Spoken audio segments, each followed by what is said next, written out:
Hello,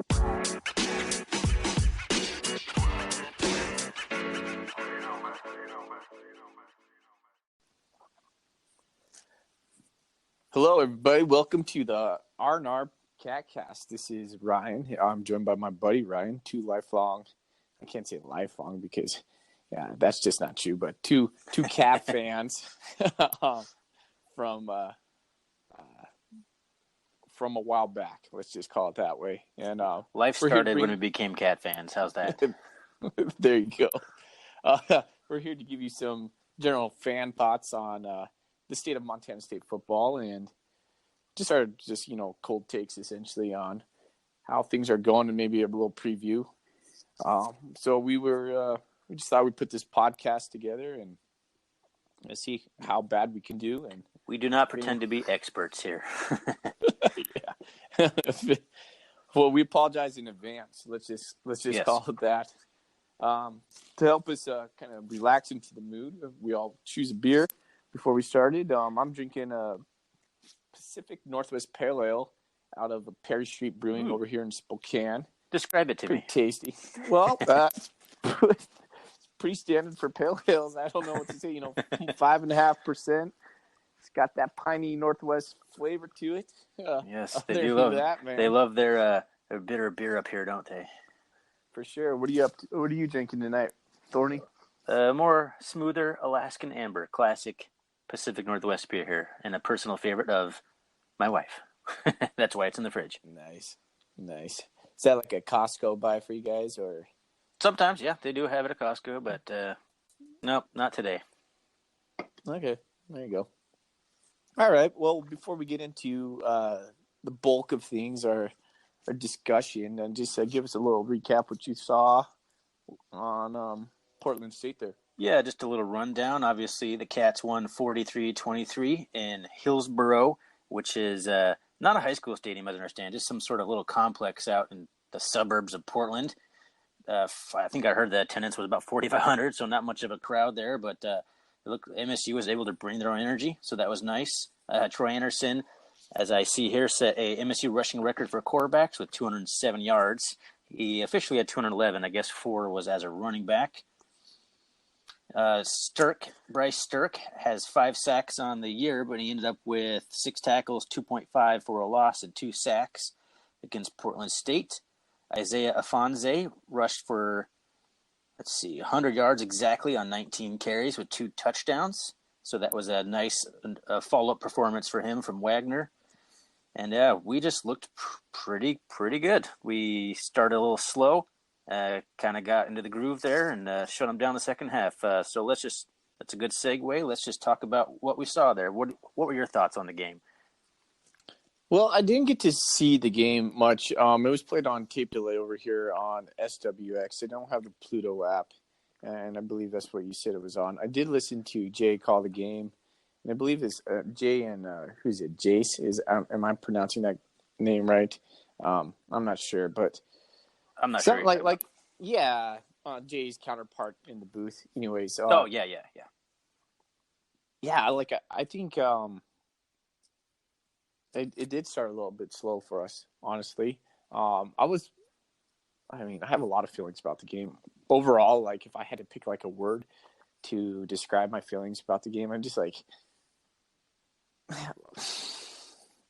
lackluster is a little bit of where would you I'm say feeling. That you were disappointed in that victory?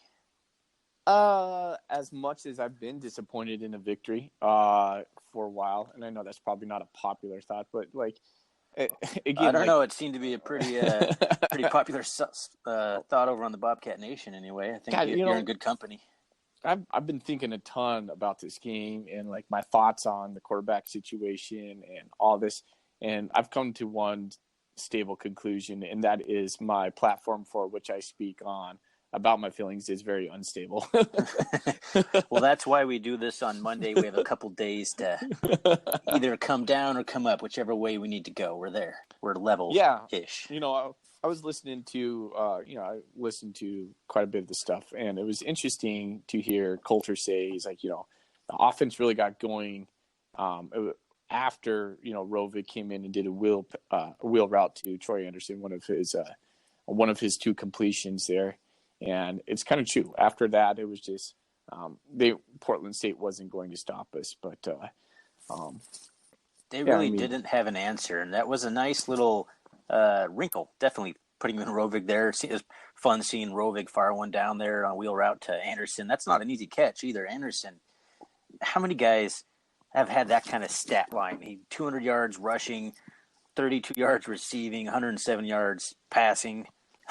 it's pretty impressive. I'm surprised he didn't end up with a sack in that one as well. He's already got one of those on the season. Geez, yeah, he's a Swiss Army knife, right? Coulter said it best, and I agree with him. Outside of maybe either of the lines, Anderson might be the best player at any position he decides to suit up at. And I don't think that's that far off the truth. No, I mean when you look at him, he does not look like a quarterback. He just doesn't. He's too yoked. His stature alone he just doesn't look like a quarterback. So not that you have to look like a quarterback. No, but I don't know if you ever saw last year, South Dakota, the Coyotes had quarterback. He was a big dude, pretty much built like Anderson or maybe like a Tebow. He was like 6'4", 240, 230, and he could run. I think he's in the CFL now, but he was kind of the same way, just a big guy. And when he ran, he wanted to mow you over. I don't think he got 22 carries a game, though. That's the difference. We're just running Anderson a lot. Yeah, 22 carries last week. I came on Twitter, or maybe it was Bobcat Nation, and said something to this, effect of 22 carries. Is that sustainable? And I don't think it is. I'll just be honest. I admittedly have not been a fan of the Troy Anderson at quarterback. So walk us through your thought process on that exactly. I'm curious. Like, this is the big hot debate. We might as well get into it now. Yeah, I don't want to spend. I don't want to spend a lot of time on this because I've been thinking. There's two big issues right now. There's the quarterback battle, and there's the second level on the defense. We'll get to that later. But we had to spend some time on it. We wouldn't be Bobcat fans if we didn't argue about Troy Anderson. Yeah, right. Exactly. So I guess here's my thoughts. When it comes down to it, so let me back up a little bit because I have a lot of thoughts on it. My first thought is when Tucker Rovig came in against Wagner and had some revelation of a game, right? We heard the whole spring, the whole summer. I guess not the summer. I didn't get really a lot of news out of the summer, but the spring, Choate was pretty upset. Rovig obviously failed to take the step. Yeah, I believe Choate said that word specifically in a presser not that long ago, is that basically he failed. He failed the test. Yeah, he didn't step up. He didn't assume the role that we got him. He's a 3-star quarterback out of Meridian, Idaho, right there next to Boise. He was the heir apparent to what we thought, could have been the path we were going to take as our offense. And then, we don't need to go into the backstory, the whole Murray thing, but we get to this point, right? Come on, Rovig, take the step. And then he does. He does it in the game. He hasn't shown any flashes. Okay, so he was put in the South Dakota State game, second half, had some nice completions, started moving the ball, but took that and went into the Wagner game, right? Man, over 300-yard passing, multiple touchdowns. I can't remember, it was 3 or 4. But it's 3, I believe. But it was one of the most refreshing performances I've seen. We've been waiting for years. I guess outside of those 2 games last year, we haven't seen much of an aerial attack. For example, last year against. About this. Sorry, go ahead. Well, I'm going to say, for example, last year against Portland State, we completed 2 passes. No, I think we attempted 6, if I remember that right. I heard that stat line today or something. Yeah, I think he was 2 for 9 for 9 yards. Oh. So a whopping 4.5 yards completion. And that's when the Choate got. Like, why would I throw the ball if you can't stop the run? And that comes back full circle to Troy Anderson. Nobody can stop him. Why would we deviate from that? Why? Because Choate's philosophy is he wants the guy to execute his philosophy. And I don't know what his philosophy is in terms of offensive style, but it comes down to whatever we're going to do it until you stop us. And so far, no one has stopped Troy Anderson. And that's the side of the coin that I could see him riding out Troy the whole year because of that. Because Troy executes, he gets it done, and nobody has stopped him yet. And going back to Rovig, I mean, he did everything I think to earn the spot as well. But oh man, I don't want to have to be a coach making these decisions right now. That's for sure. Well, at the end of the day, let's be clear on one thing. I am not rooting against Troy Anderson. No, of course not. At the end of the day, all I want to do is win. But the sustainability issue is something that I really think about. Like, by all means, like, Portland State is not a world beater. Probably the worst team in the Big Sky. And so, I mean, like I said to you over the weekend, are we playing with fool's gold with Troy Anderson? And I believe we are at this point. I thought Tutel had a nice word for. He's like, with Rovig, he called it digestible. He said, it's a more digestible offense, more easily consumable as a viewer. To me, yeah, that makes a lot of sense. But also, I mean, this is not necessarily like a hot take, but the thing is, and it's all over Bobcat Nation, is can we utilize Troy Anderson better at a position where he's better at, i.e. linebacker, right? I mean, we're going to get into that. Well, it's hard not to think about what he could have done against that Davis guy from Portland State, because we got decent pressure on him, but he's elusive, and he would break the pocket, and then our linebackers would be 10 yards downfield, and he was gone. He was easy first down. For sure. And he can make guys miss in the open field a little bit too, so it's hard not to want his speed back there. I mean, in the most general terms, are we getting the most bang for our buck by playing him at quarterback? It's kind of like a buy or sell, buy or sell. Troy Anderson at quarterback. For me, I'm selling. I think we are. When he was making all those touchdowns, I just kept thinking to myself, I was like, man, I just don't like this. I don't like this. I don't like this. Like, I don't like the balance of this. It's as soon as someone figures out how to stop him, and the tape's out there, it's really not all that much different than what Chris Murray's running. Maybe Troy Anderson might be a better passer, but we haven't figured that out yet. And so I think we'll know. We'll know a lot more after this week, after we play a top-tier team. And we'll know a lot more after too. But here's the deal. Are we going to get too far into this where we can't make the switch? Did we ruin Rovig's confidence by not going with him where we could have developed him during the Portland State game? There's just too many what-ifs for me to feel comfortable with Troy Anderson at quarterback right now. So you are selling Troy. I'm selling Troy. At quarterback. I'm buying him all day as a running back, and for sure on our defense. I just think the net positive for him to be our quarterback is not as much as a net positive for us to have him playing both sides of the ball at this point. I don't know if he can pass. I really don't know if he can pass. I know he can hit a slant route, and even then he's hit maybe a couple. Like, he hit that one to Cassis that took off for 53 yards. That looks good on his stat line because it comes up with, like, I think Troy had what did he have? Like, I don't know. 7 for 14 for 107. Yeah, 7 for 14, 107.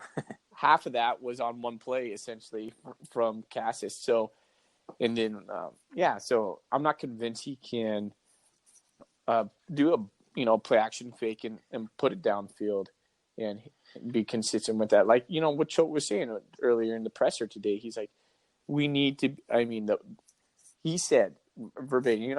I'm not verbatim, and I paraphrase when I say this.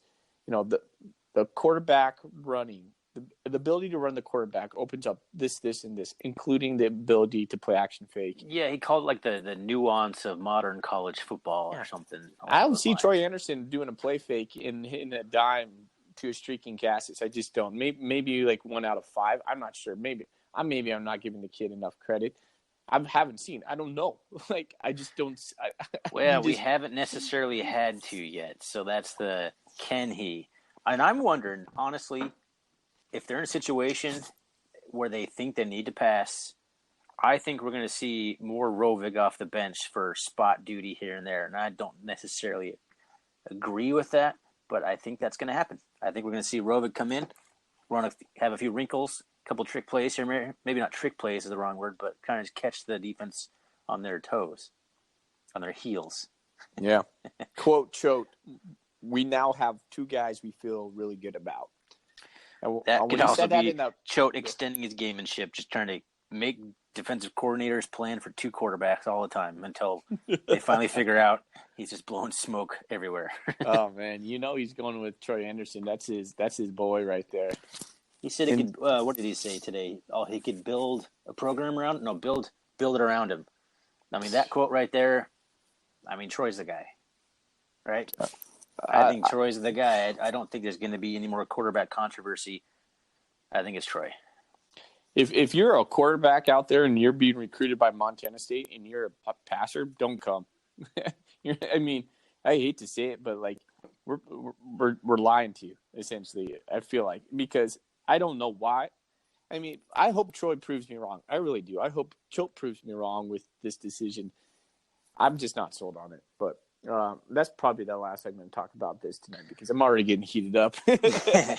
Well, we can certainly circle back to the Portland State game. We didn't really talk a whole lot about it yet. So we know about the offense. We know about at least the quarterback play. Man, let's talk about the defense, man. Well, let's talk about Isaiah Ifanse. This guy, okay, he's like I guess not quietly. He's getting some credit, but man, he's had the first back-to-back. Or no, 2 of his first 4 games were 100 yards plus. First time a freshman running back from Montana State's ever done that. He is as impressive as a freshman running back as I have seen. And, I mean, the article quotes it since maybe Aaron Mason. Like, Aaron Mason came out on fire, too. But we all know how his career kind of ebbed and flowed, injuries, that kind of stuff. But Ifanse, man, I like what I'm seeing with him. You get a mobile quarterback like Anderson and Ifanse back there, both just guys that are just going to mow you over. That is a tough offense to stop. He's not that big. He's not, but he runs big. Yeah, well, that's what I like. What I like about that is he's got that low center of gravity to him. To me, I remember talking to you about this last week. He reminds me a little bit of Demetrius Crawford. Yeah, Crawford was definitely. He had a kamikaze streak in him, and the problem was he was even smaller than Ifanse. I think Crawford was like 5'9", and he was 190, so he was about the same weight, so about 2 or 3 inches shorter, same weight. So he was built too, but yeah, he would plow into people. He wasn't afraid of anybody, but he was a little bit more agile though. He had quicker cuts. Maybe not the same top end speed, but yeah, Crawford had the cuts, and I don't think Ifanse quite has that. Well, man, I'm telling you what, if Troy Anderson's getting 22 carries and Ifanse is getting 19 carries, that's okay by me. But Troy Anderson getting 22 carries is still Troy Anderson getting 22 carries. And we were only passing it 14 times. But again, we didn't need to pass it against Portland State. But that's a different beast coming up against Eastern. Although we've been able to run against Eastern pretty easally in the last couple of offense against Eastern isn't really the problem, and that's not really anybody's problem. Like, yeah, they have an opportunistic defense, and they force some turnovers. In fact, that's what kind of was our sank us last year. I think we had 3 turnovers in the red zone, but moving the ball. But I think we'll get to Eastern here in a little bit. Here, that's gonna. I think we'll finish the segment previewing Eastern, so I won't get too much into that now. I'm curious. So I had looked into what our Montana State. What our stats were last year against Portland State, because I was curious to see if we were substantially better with Anderson versus Murray, because basically mean, that's kind of the same opponent. Portland State was winless last year. They're probably, I don't know if they'll win a Big Sky game this year, so it's a decent comparison. And we had 491 yards versus 412 last year, but we also kind of pulled our starters there late. But the big difference to me, we scored the points. We converted in the red zone. We got the ball through the uprights. We're scoring points in ways that we couldn't last year, even though last year we could move the ball. So that's why you're selling. I'm not sure I'm selling just yet. If you're going to make me choose, I might have to say I'm buying right now. Troy Anderson running the show, because we're scoring at a 93%, almost 93% in the red zone. And that was one of our biggest weaknesses last year. And Troy Anderson might single-handedly be part of, or maybe not single-handedly, but he's a big reason why we are, in my opinion. Well, all right, man. Fool's gold. Fool's gold. Eastern's going to tell us a lot. That's for sure. Yeah, and I'll gladly eat all that crow if I'm wrong, but I don't think I am. So I have some good crow recipes. So yeah, there you okay, you'll have to send those to me. Hopefully, I'm hoping that's the truth. I just hate to waste. I just feel like I just kind of want to wrap this quarterback thing up. I just feel like we've just wasted Rovic, and he was such a high level recruit, so much promise, and I don't know what went on in his head that he lost his confidence. But man, it sure seemed like we took a huge step forward with him on the Wagner game, and then I can't imagine how that felt a week later to go, well, okay, we're just gonna roll with TA back there, where I still feel TA could have got his touches, could have got his yards, could have had the same. I feel like we could have had the same score, but just added about maybe 200 yards more offense through the air. But the way I see it, and I'll just finish up this, because I'm a big Rovic guy too, so don't get me wrong here. You could not have drawn up an out-of-conference schedule much better to break in a new quarterback than the one we had. Okay, yeah, Western Illinois, that was a must-win game, and we're not even talking about playoffs if we didn't win that first game. Sure. Just period. We're 0-2 to start the season. We could be 2-2 right now, but we would have no room for error. But now we can lose one, we can lose two, and possibly still have the playoff aspirations. But you go to a game, South Dakota State, I mean, that's trial by far. I don't think we win that game with Troy. You could say we could, but I don't know. That was a tough game that we're probably going to chalk up as a loss anyway. Then you come home against a team with a pretty bad secondary, and he does exactly what he's supposed to do. He lights them up, sets the stage perfectly to go over to Portland State and keep building that confidence, keep getting that game experience, and you bench him. So, like I said, that was the perfect. You couldn't draw it up much better, because he would have had 2.5 games, 3 games, I guess, because he did. I keep thinking half against South Dakota State. It's only because he looked decent for a half.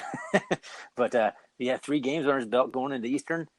Ah, man, it's hard not to dream about that. Hindsight, so I get that. I don't think we have the 2020 yet. I think it's still coming. So yeah, we're still wearing our glasses right now. If we beat Eastern, that all changes. Yeah, like, come on, Joe. Let's win a game that we shouldn't.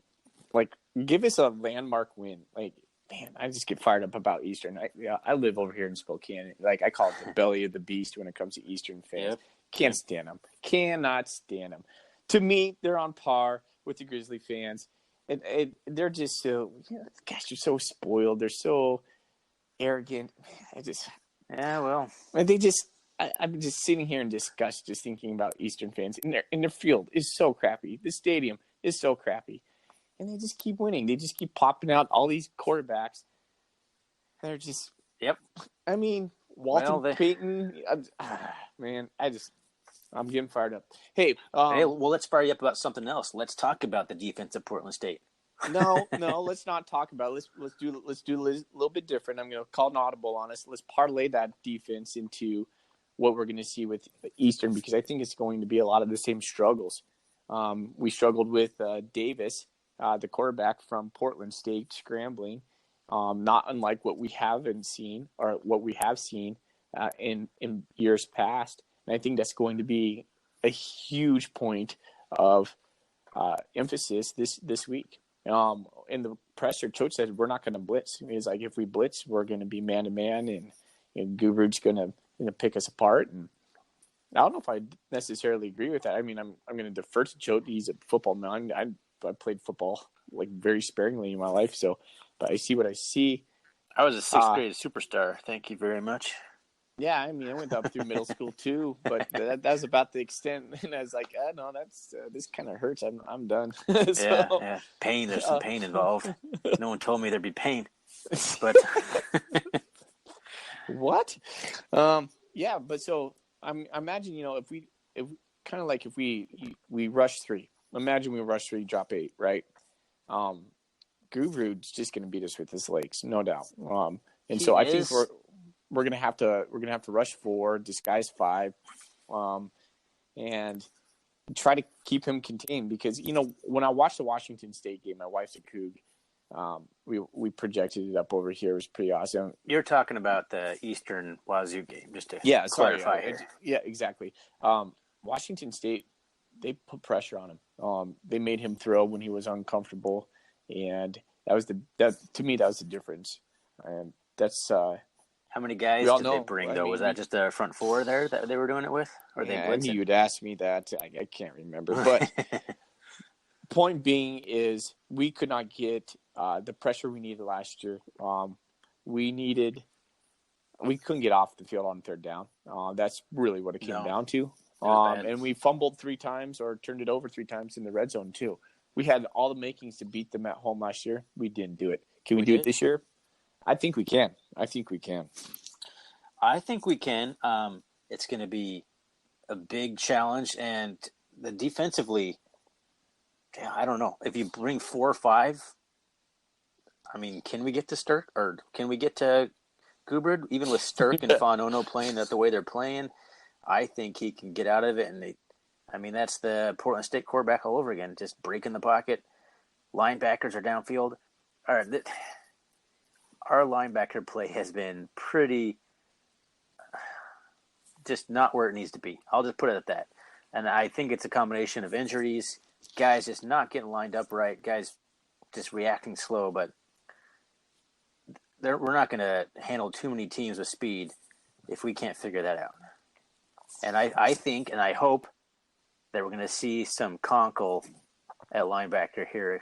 I hope if we bring 3, like you might be saying, like you heard, who's going to be in that back 8? Are we going to have 2 linebackers, 3 linebackers, 4? Maybe Conkle comes down as kind of a hybrid. I don't know. I'm hoping that we get some more speed back there because we need it. He was good against the Wazoo last year. So here's a stat, Thorny. This is something that really jumped out to me. Eastern had 7 touchdowns, I believe. I might be wrong on that, against Cal Poly last week. Okay, let's just call it 7. I know 7 for certain. That was a massacre. Well, that doesn't make sense because if they had 7, they had 70 points. That doesn't add up. So how many? 10. How many? That's math. 10 times 7. Yeah. I wasn't a math major. Okay. So they had 1 Gubrud. I was checking on some stats. 1 passing touchdown against Cal Poly. 6 rushing touchdowns. Not Gubrud himself. They had 6 rushing touchdowns. Pretty unbelievable. Gubrud passed for like 2 and change against Cal Poly. It was one of the first times in 10 some years that Eastern has doubled up their passing yards with rushing yards. Like, it just doesn't happen over there. Yeah, how do you prepare for that? 441 rushing yards, 14.7 yards a carry. I think that was a Big Sky record, if I think I was reading. How could it not be? That's ridiculous. What the 6 rushing touchdowns. Well, Cal Poly, all they do in practice is defend the run. So you think they could defend the run. But I don't know. They got some dudes back there, but it looks like maybe Aaron Best is trying to bring some balance to that aerial attack over there, which if they can get that going, they're even more dynamic. They're even harder. to defend. That's going to be No a challenge. doubt, no doubt. Like Gubrud, it Choate's. If I can sum up Gage Gubrud in one word, I call him awesome. Awesome. Quote unquote awesome. I was like, are you serious? That's your word for him? Just like so lame. He is though. I mean, That's a nice simple word. I really dug deep in the well right there, Choate. Nice job, buddy. There's no Kramerism anyway. Well, for someone who loves to talk as much as Choate does, he comes up with awesome. And somehow it's perfectly fitting, though, at the same time. Gosh, I love how how Choate calls Troy Anderson. He gets it comes out. He calls him geeked up. And he's ready to go. You have to rein him back. You have to almost rein Choate back. Choate comes out geeked up. On the Monday morning presser, he just flies in there. And no one's going to see a word until like 10 minutes in. He's just going for it. Make sure you have enough ink in your pen to just be writing it down fast you can there, because he's going to talk nonstop. I love it. I love listening to Choate. He gets me fired up. He does. He doesn't come out there and just talk about generic. He gets specific. He uses, he talks about stances and techniques and people that most basic fans aren't even going to know what he's talking about. He just goes right into the details. Yeah. I love it. So do you got an Eastern memory? I got a good one. I want to see if you got a good one, though.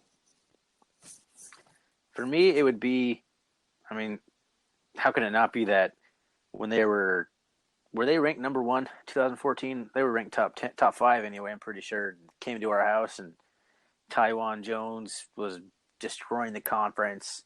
And I specifically remember, because I think I had season tickets on the booster side that year, he had a sweep to the right, and he tried to jump over a defender, which he did, but he came down and somebody clocked him right on the sideline, and he was out of the game after that. That might have been Chase Cazzaro. Might have hit him right there. Yeah, it could. Well, I don't know. I remember that. I remember that he didn't come back in. No, that took him out of the game. I think that was kind of 2006. What was 2006? I think that game was 2006 because I graduated 2000. Oh, goodness gracious, 2006. That might have been 2007. No, Thorny. It was 2010. What am I talking about? That's the year they won the national championship. Really? Yeah, it's 2010. Yeah, we were the only team that beat them that year. Or no, they lost to Nevada. I think we're the only FCS team to beat them. Yeah, that was 2010. I'm almost positive about it. So yeah, Chase Cazzaro, that makes much more sense than 2014. Cazzaro wasn't playing that late. So mine was. So I was dating this girl in Missoula, and I was visiting her. Yeah, well, we all. Are you married to her? No, I am not. Before I go too far down the track talking well. No, my wife, she's a Washington State grad. That's right. That's right. Yeah, I talked about that just about 20 minutes ago. So, anyways, you think I'm listening to you during this podcast? To listen to myself. So this is my 5th year of college, maybe 4th year of college. I can't even remember. I mean, it's all blends into your head. But back then, I went for 5 years at Montana State. Anyways, so I'm visiting her in Missoula. We're playing Eastern that Saturday. I went over on a Friday, and I'm sitting there in the morning. I'm like, I could hang out with her, or I could drive back now, and I could catch the game.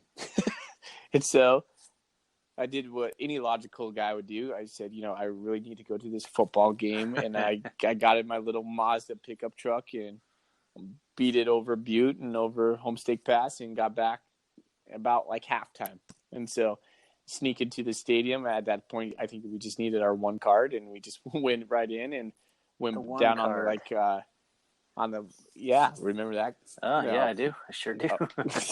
Went down on the field, and it was a tight game. And then what I remember about it was the memory I have that just sticks out in my mind was we went into overtime. Lule was our quarterback at that point.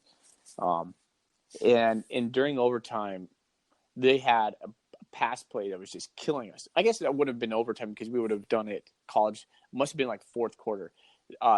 Eric Meyer was their quarterback. Eric Kimball was their lead receiver.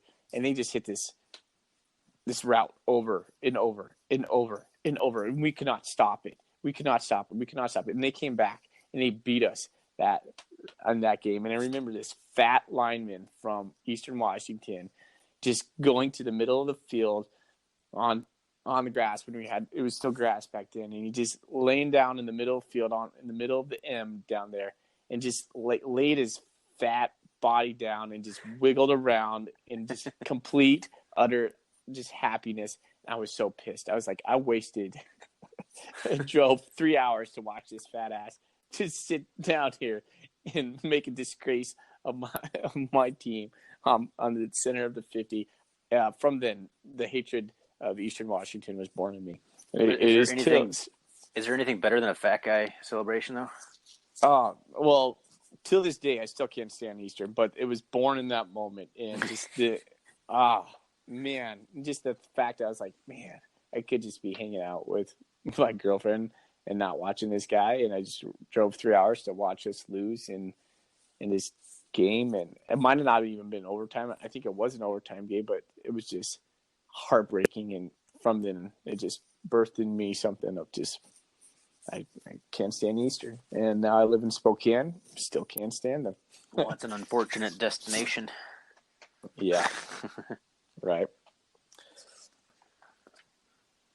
Well, I tell you one thing for Eastern, we're going to have to come out of the gate more prepared on defense. We can't keep sleeping for a half of football. It's not going to work against Eastern.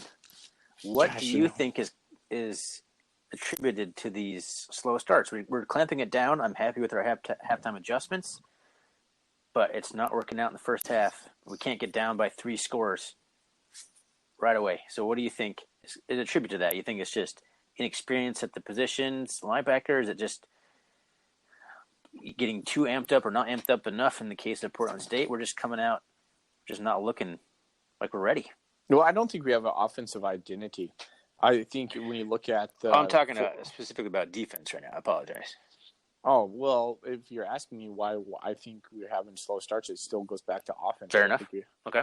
I don't feel like we have an offensive identity. I don't feel, even after 4 games, we've had a mixed bag of 2 quarterbacks, and we just don't have a system that we're comfortable with. And so it's kind of like, oh, is this going to work today, or is it not going to work today? Well, we've had both. With defense, I don't know. Like, do you think that sort of lack of identity on offense has kind of affected the defense? No, obviously. I mean, they're always intertwined. And the more you're on the field because you go 3 and out, it's just gonna be what it is. For defense, that to me is a huge question mark. Like, Gregorak seems to figure it out after halftime, and we just have these spectacular second halves. And why not first half? Why can't we make an adjustment? Who's not seeing it? Is it because Gregorak's not on? Is he down on the sideline, not seeing it from up top? We've had a Brian Armstrong switch from going on the field to from up in the booth. And that seems to have really helped. Yeah, right. I can't remember what game he started. I think it was during when Rovig had his start on the Wagner. I think it was Wagner. I think it was. Yeah. So is it something we're not seeing just because of, just kind of like we can't actually see it, the physical barriers? I'm not exactly certain. It's really makes me question why we can't kind of dial in our defense a little bit earlier. I don't understand that.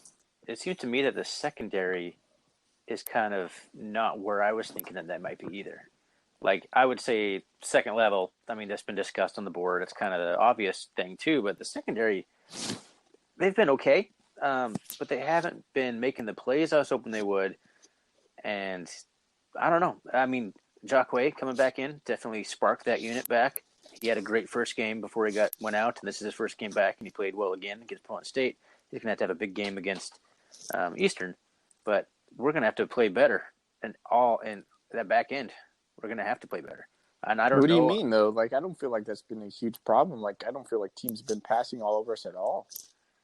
Teams have been getting their yards. I don't know. I just feel like I said, they've been playing pretty good. I'm not trying to dog them. I'm just saying they haven't been creating the plays that I was hoping for, because Thomas was really – he kind of came on last year. He had some good pass breakout play in the season. He's our best cover guy, man-to-man, and it seems like we tried to go man-to-man and we kind of abandoned it and came back to our bend but don't break stuff we ran all year last year, where teams just gashed us all over the place until we got to the red zone. Then we kind of stiffened up and maybe held them to a field goal, which is what we're going to do against Eastern by Choate's admission. Yeah, I don't know. So one of the things I think might be some of that is like you and I have talked about this a little bit. I don't think we've shown our full hand on defense quite yet. And that's true. I think even conservative during SDSU, but I might be completely wrong there too. But I wouldn't be surprised if we have. See, I kind of disagree. I think we've been playing fairly well on the back end as far as coverages goes. Most of the yards that has been completed against us seemingly has been rushing, but yeah, that's kind of how I feel about that. Fair enough. I wonder if we'll roll out maybe a nickel, maybe dime. I don't know. Maybe we'll roll a dime against Eastern. That'd be interesting. Cole's back, right? Jalen Cole's. I think he's going to be healthy and cleared to play. Yeah, he played during Portland State. He had a really nice. He had a fourth down tackle towards the end of the game. Oh, a really nice play. Yeah, like I didn't get to watch all of it either, like you, so I didn't catch that part. Well, that's good to hear. I'm glad that Cole's back there. I think that does help. But I was looking at some stats today, just to kind of go back to the second level thing. Our top 3 leading tacklers: Conkle, Fa'anono, Stirk. I don't know what that says about a defense. You don't have a linebacker in your top 3 tackles. That's an interesting stat to think about. Our two of our 3 leading tacklers are defensive ends. Yeah, well, and when you heard Choate today, Choate will let you know exactly how he feels about a player.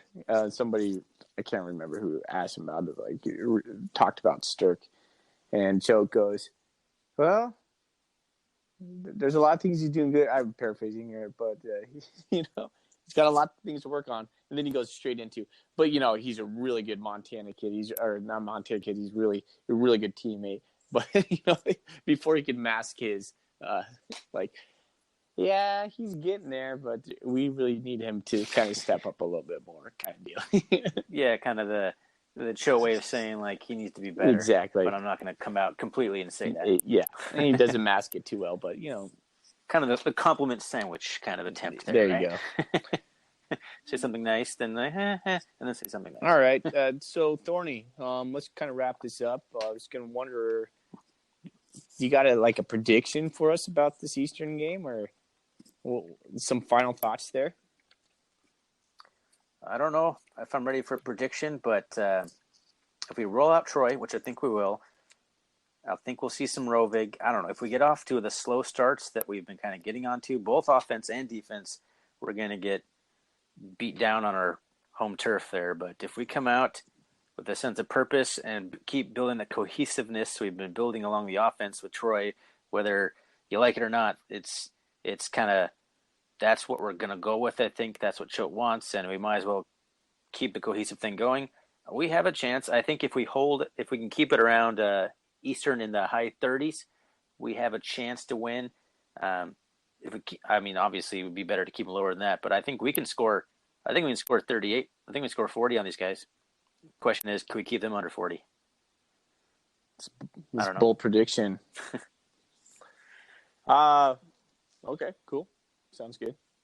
And we put up 40 points back to back against 2 subpar defenses. So, and we kind of took the foot off the gas against Portland State.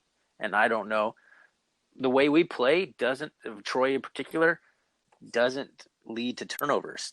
Problem is, we're just not creating any. Yeah. We're -1 for the year on the turnover margin, but we've only forced 4 and given away 3. It's pretty small numbers both ways. Okay. Troy had a turnover. We're one of only 2 teams. We're one of only 2 teams who has not recovered a fumble in the Big Sky. Yeah, we need to get one of those. We need a pick 6 too, man. I've been dying for a pick 6. Who do you think's going to be the guy that gets it for us this year? Or are we even going to get one? Well, I think we talked about this a little bit. I think Jacquet is probably the closest we're going to have to it, but his ball skills, once he has the ball in his hands, he wasn't recruited on offense. We'll leave it at that. His running was pretty interesting to watch. The pass he took. So I don't know if it'll be him. It's gonna have to be someone who takes an out route, like a sideline pattern, and he just jumps it. And the guy best suited for that is probably Thomas. That's where I was going. I was going to put my money on Thomas if it's going to be anybody. Okay. For predictions for myself, I think it's going to be close no matter what. I think this is going to be a fourth quarter game. Can we actually put them away? I am not sure. I don't know. We haven't seen a landmark win. We haven't beat it. I don't feel like, besides Montana, and I don't feel like we beat somebody we shouldn't have beat. This would be a huge. Go ahead. Unless you count North Dakota last year, but that turned out to be, as you like to say, fool's gold. Oh yeah, they were nationally ranked when we pummeled them, but it turns out they were really awful and they didn't win hardly any more games that year. Their defensive backs out, and it was not going to work for. They were ranked like 15th or top 20, I think, at the time. Yeah, but then Montana turned around and did the same thing to them, and whatever everybody else did as well. So, yeah.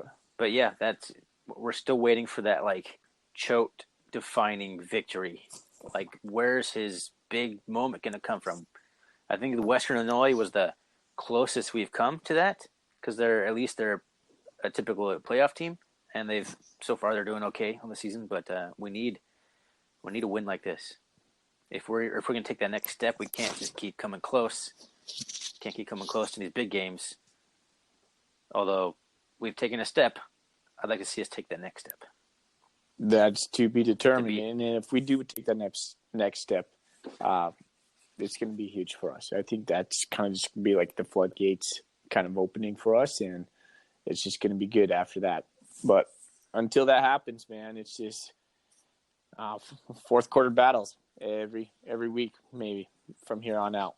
But that's what Choate wants to do. He wants to drag you into deep water and win those games. And I think he has the dudes to do it this year. I'm hoping Chad Cano can help contain. I think we could beat him. It's going to be hard. No doubt. I'm optimistic we can beat him. I'm gonna teeter-totter on this all week long. So I guess we'll see on Saturday. It's hard to make predictions on Monday. Yeah, no doubt, right? All right, Thorny. Well, this is fun, man. We'll look forward to catching up next week too. All right. Thanks for listening. All right. We'll talk to you soon.